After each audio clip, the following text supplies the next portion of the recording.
Kenalkan, nama saya Rondon Ibnu Munir SH. Saya advokat atau pengacara dari LBH BHRI. Baik Pak, di sini saya akan bertanya kepada Bapak.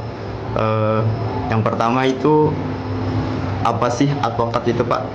Ya, baik. Nah, advokat adalah salah satu penegak hukum untuk membela rakyat-rakyat kecil di Indonesia yang tidak memiliki biaya, kemudian membela sebagai penegak hukum dalam menemukan keadilan bagi masyarakat. Terus pertanyaan yang selanjutnya Bapak, seberapa sulitkah sebagai seorang advokat di sini gitu di PN Palangkaraya kelas 1A, bagaimana Pak?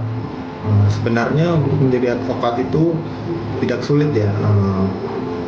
Ada syarat-syarat yang harus dipenuhi untuk menjadi advokat. Salah satunya dia harus memiliki gelar sarjana hukum, basicnya hukum. Kemudian yang kedua, mengikuti pendidikan PKPA untuk menjadi pengacara.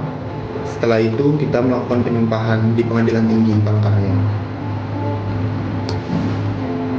Setelah itu mungkin diseleksi atau bagaimana gitu Pak? Ya, dalam proses pendidikan PKPA ada seleksi, ada ujian yang dimana kita harus memenuhi nilai yang diterapkan oleh organisasi masing-masing. Oke. Kalau misalkan sudah lulus seleksi, berarti itu tugasnya kita sendiri yang milih atau dipilih oleh atasan gitu Pak? Jadi kalau untuk advokat ini kan bebas ya, dia bisa bekerja di mana saja, tergantung si pemberi kuasa. Tidak ada batasan untuk seorang pengacara atau advokat di wilayah bekerjanya. Oke, jadi bisa keluar daerah juga ya Pak ya? Bisa. Ya, oke. Mungkin sedikit motivasi nih Pak untuk para mahasiswa khususnya di jurusan hukum ya. Ya. Tips untuk menjadi seorang advokat itu apa Pak? Apakah harus belajar pasal-pasal ini itu atau apa gitu Pak? Nah, untuk menjadi seorang advokat nih tips ya. Sebenarnya untuk menghafal pasal-pasal itu yang umum-umum aja seperti pencurian dan lain-lain, penggelapan, yang halal wajar yang sering dilakukan sama orang-orang atau para terdakwa pelaku kejahatan seperti tindak pidana narkotika, pelecehan seksual.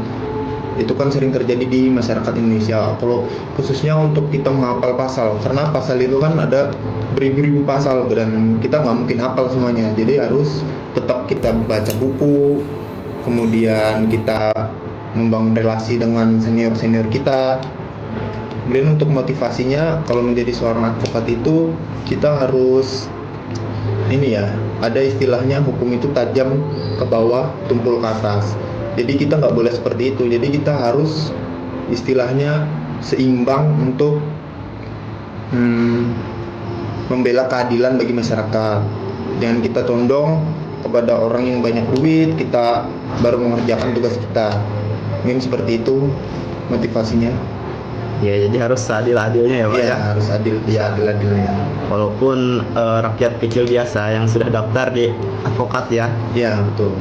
Baik. Oke lah Pak. Oke, mungkin itu saja ya Pak ya. Ya. Terima kasih Bapak. Assalamualaikum warahmatullahi wabarakatuh. Waalaikumsalam.